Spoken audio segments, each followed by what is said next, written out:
Hey, what's up YouTube? Welcome back to my channel. And for today, I will be showing you my everyday carry this 2026.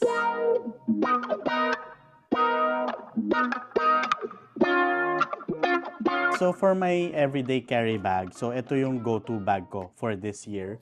So this is the Kodak sling bag. So I'm not sure specific model. And I'm not sure if this is available here in the Philippines because I got this one in Korea. So sa Myeongdong, merong Kodak store doon.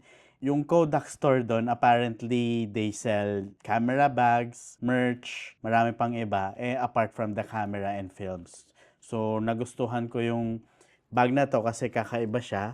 As you can see, there. And then as you can see here, meron tayong keychain. So ito yung Kodak Charmera. Yeah, so lagi lang itong naka-display dito. Siyempre, parang partner siya doon sa bag. So Kodak Charmera. Lagi ko nakakalimutan na dala ko siya. Hindi ako nakapag-picture gamit to. Pero it's a good additional camera, if you will. Meron siyang different style, no? Vintage style of pictures or photos. Kaya lagi lang siya nandito. So it's a keychain. And then, basically, this is the bag that I'll be using for everyday carry, meaning if I will be doing some photo walks. So if in case na meron akong lens na I need to test out for review or for content, then this is the type of bag that I will be bringing.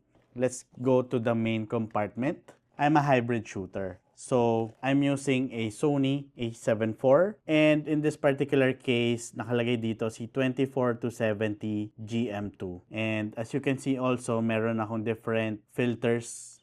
These are magnetic filters. So, madali siyang ikabit and ilagay. Specifically, the True Color and the Black Mist filter. So, lagi lang siya nandiyan. So, on this side ng bag, meron akong dalang filters. So, hindi siya variable ND. Ano yung specific ND niya na level so that depending on the need or depending on the light in the environment. On a daily basis, ito talaga ako. And then, I've mentioned before na I'm a hybrid shooter. So, ibig sabihin nun, I do photos and videos. And siguro it also applies din sa camera. Hybrid meaning hindi lang Sony yung gamit ko because I also use a different system. So this one is si Fujifilm X-M5.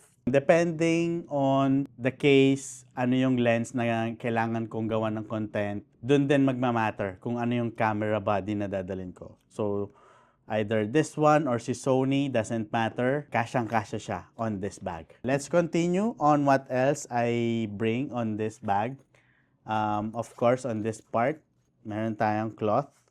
And then on this side naman, andi dito yung extra batteries. So in this case is Sony NP-FZ100. So ito, lagi ko siyang dala regardless of anong dala kong camera. So this is the small rig na nakakonect sa hot shoe. I forgot the specific model and the Osmo base plate for the Osmo 360. And I use this for POV shots, BTS. Ang itsura niya is something like this. So yan, nakakabit na siya. On the other side of my bag, dala-dala ko si DJI Osmo 360.